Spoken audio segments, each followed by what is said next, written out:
of politics. Federation, first of all, nze sinnagirabawo federation. Tonakola ki? Sinnagirabawo. One, tusooke twebuuze, what are we talking about? It's called the what? Copyright. No. Federation. Federation. What is a federation? Federation ekolebwa association. Thank you. Federation is a union of associations. Kiva mu kigambo federal nti amawanga oba amadiini gasobola okwegatta ne bakola ne gafederatinga waggulu. Nga bw'olaba America, it is under a federal government. Nti ogundi ez'enjawulo California, New York, biki balina abakulembeze baabwe. Kati abakulembeze ne waggulu ne begatta wa federal government. Now, if a federation is a collection of associations ki eziri mu eyo federation? I saw woman.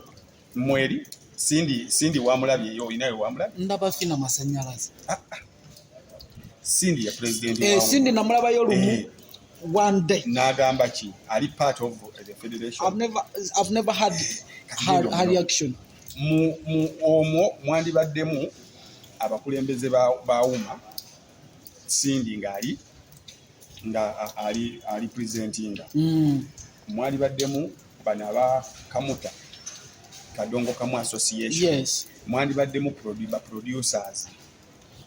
Wandibaddemu abawandiisi. Ba writers. Ba promoter. Ezo association zezandibadde wansi. Era ne zeeronda nga buli association represented.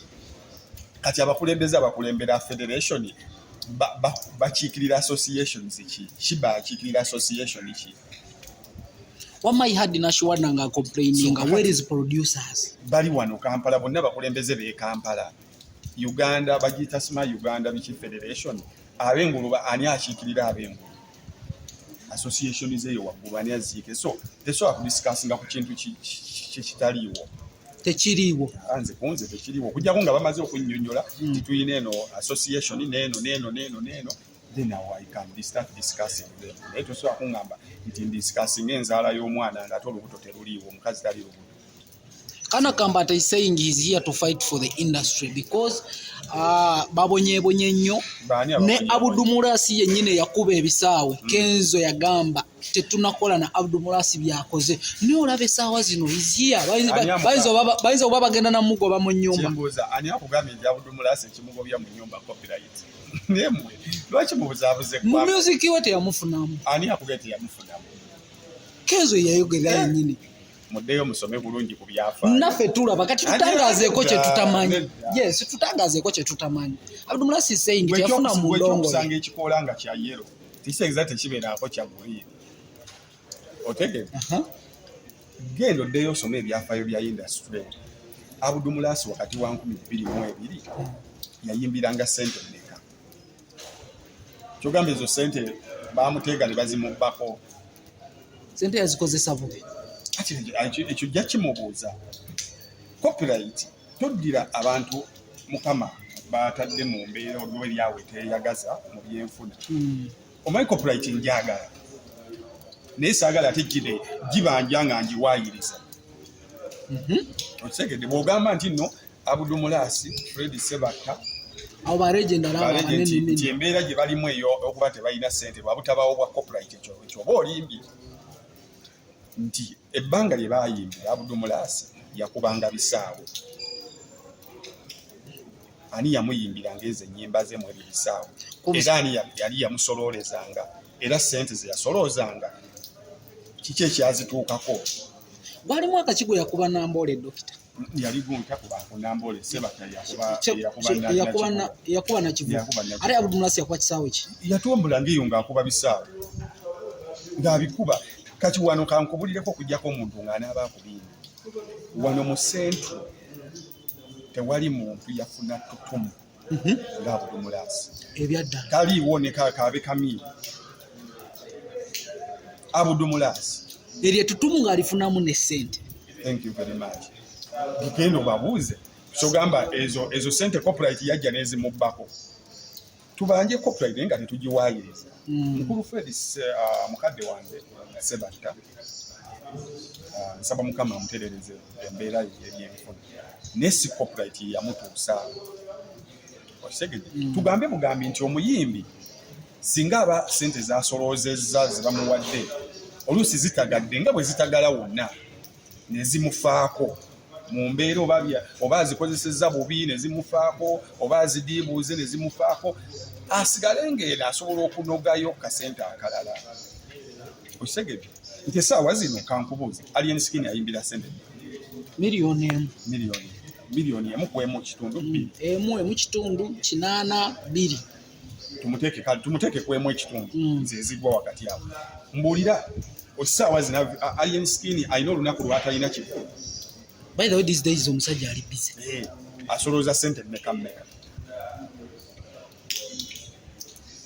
zonna nga bw'azisolooza mubuuza abusolooza mmeka sente ezo bwe zikwata kyogamba copyright ezimubbako so tetunenya awa mismanagement n'ebirala ebyatugwako saagaga nti mismanagement wa sente tebazinenyeza munno obi atazikumako muliro ayezikumako omuliro goyinza okunenya ne sente zitagalanga ne zigula ne copyright tugibanje nga tetugiwaayiriza so osigalawo nga tusolooza eno mu radio biki sente nezijja kiba abadde ayimbira sente akukyala adayina ayimbira sente nyingi nnyo nno Palaso yagambye ayimbira miliyoni 15 mu kavidiyo ke naye nga zentuufu ayimbawo miliyoni ate kati zisena busi twali twakava mu covid nga yali mu 2.25 kati kyongeyagala okuŋŋamba naye bw'alituuka eyo mu maaso ng'agamba nze saafuna mu kuyimba kwange era copyright singa ebaddewo waliwo sente zino zetufuna zino nnyingi ate piiki ng'oli ku top zijja nga nnyingi naye enkozesa yaazo oluusi neetagala oluusi tuzinvestinga ewantu ne zifiirayo kati copyright tugibanje nga tetugiwaayiriza ng'ate tetwerimbika mu yo ate okuyisaawo ebigendererwa byaffe bangi bagamba eno project ya Kenzo ne ttiimu ye n'abayimbi be kati ekyo ekibuuzo sobola kiddamu lwa nsonga olwedde eno ku misingi mifu okitegedde nze bwe nsanga eno wansi kasita kifa waggulu mba sidisikasingayo kati eno wansi omuntu asooka nnyinnyonnyola federation n'abali mu association bamala okikwasaganya kati nga tugenda kukiddako bedividinze nnyo naye mabegako twafuna interview no byanli n'agamba Eddy Kenzo alina okujjukira gye yava ate aleke kulya ssente z'omuwi w'omusolo Eddy yabeegaana banubyaniri mbu tebalina kye baamuyamba naye nga kituufu wekiri bwenge yaliwo okusinziirako ye ate oli ekyennyanja kivudde mu mazzi kikugambye ebyennyanja biweddeyo gwe ng'okiwakanya wali mu industry Dr. Kwefulukuta ebbanga eryo nga Eddy Kenzo ayiriba anoonya endongo ekyagaanye ng'ali eyo ekamooca abasajja bamuyambako ebyaddala emboozi eyo bw'oba ogyagala funa omusajja bamuyita Aziza Aziyoni obeeko w'omutuuza mu kasonda okitegedde kubanze bwe naagikunyumiza ejja kuba reported speech naye bw'ofuna nga Aziza Aziyoni kuba ye yaliwo si yaliwo baali bonna bw'ofuna nga Aziza ajja kunnyonnyola buli kintu nga bwe kitambula obusungu buvaawa kati wandi nani Kenzo okuvaamu abasajja kugatumye wa Azizi saagala kufuuka mulungi omu bugende wa Azizi ajja kunnyonnyola obugambo obusemba ku federation neeno erina future